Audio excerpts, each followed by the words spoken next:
Hello guys and welcome back to the channel. Today we're going to be taking a look at Rockwool International.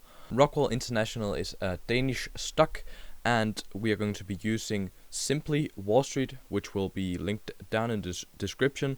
It's a company that reviews, they have analysts sitting and making estimates and reviews of companies, and then they share their reviews with the customers. We're just going to go through the whole page with Rockwool International and see what we can find, and also take a look at the Wikipedia as well as the stock price here in the last 5 years. So let's just get right into it with the exclusive summary, which just kind of gives you a tiny idea of what the company is. And Rockwool International, together with its subsidiaries, manufactures and sells stone wool insulation in Western Europe, Western Europe, Eastern Europe, North America, Asia, and internationally. Let's just take a look at the Wikipedia page here to get an even better idea. Rockwool International, also known as Rockwool Group, is a Danish multinational manufacturer of mineral wools products, headquartered in somewhere in Denmark. The company is employing so this is a very old source. I know that they have a lot more than 100 employees. So right now they have, as you can see here, 2,270 something employees. So that is a lot more than the 200 that they have had some years ago. So earnings are forecast to grow with 6.39% per year. Risk analysis: unstable dividend track record. And we are also going to be looking into the dividends here a little bit later. So share price and news. This only works if you are in here yourself. You can see what happened to the stock price when the different points in time. Stable share price. Rock B, which is the ticker symbol. There is Rock A, which is kind of another part of the company. We also had this with Maersk, which was another company that I reviewed. Maersk also is like split up into two. One has like the power in the company. They're kind of the shareholders in there. They have the power of the company, and the other are just kind of going wherever the current takes them. So Rock B, which it's the same kind. It's the same company basically. Rock B is not significantly more volatile than the rest of Danish stocks in the past 3 months, typically moving 6% a week up or down. Volatility over time. Rock B's weekly volatility 6% has been stable over the past year. Market performance: 7-day return. Boom, boom, boom. The market and the industry, the DK building industry, returned that much, and they returned a little bit more. They have actually been going up here the last week. Year return, pretty good.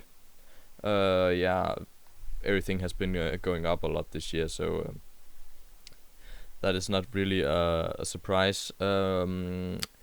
It exceeded the Danish building industry and the Danish market. Shareholders returns include dividends.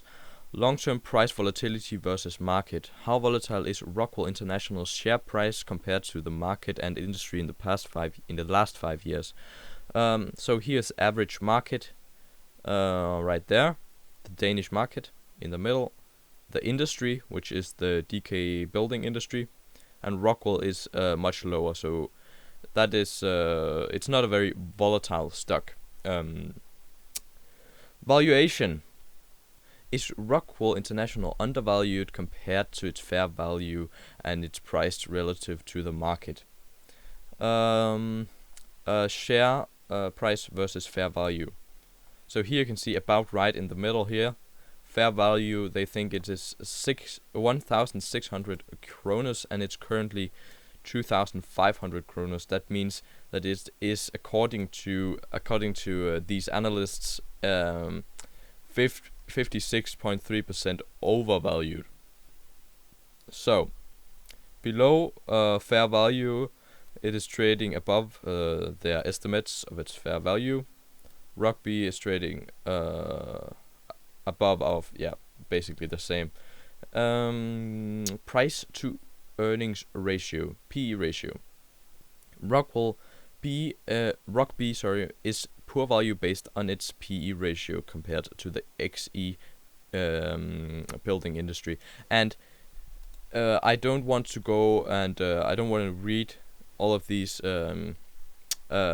signs. The last couple of videos I have read up what is the PE ratio, what is the price to book ratio, and it kind of just takes a lot more time, so I want to skip that today, just so I know some of my subscribers, they have seen that 10 times now. That could be they have kind of they know it already, so maybe just go and watch one of my other videos, my last video, or just search it up yourself if you don't know what the PE ratio is and stuff.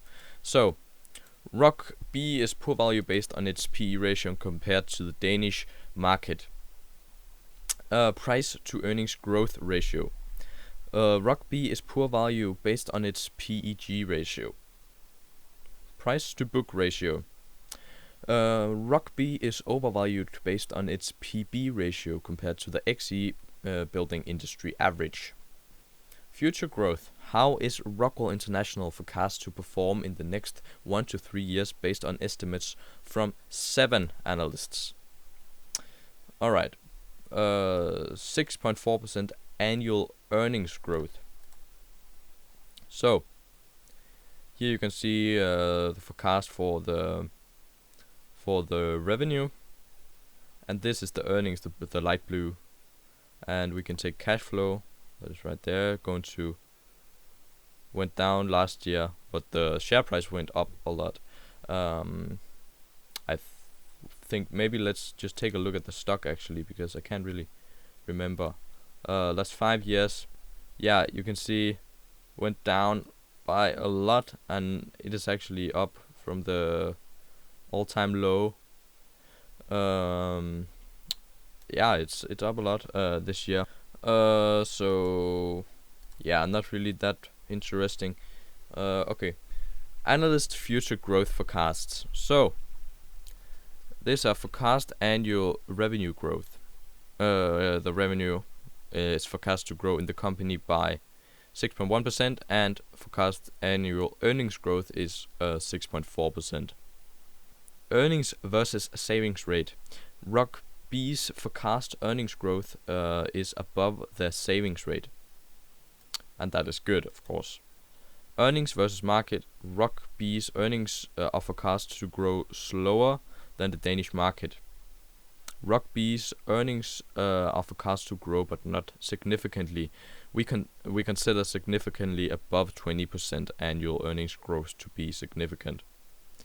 Rugby's revenue is forecast to grow slower than the Danish market. Rugby's revenue is forecast to grow slower than 20% per year. Alright.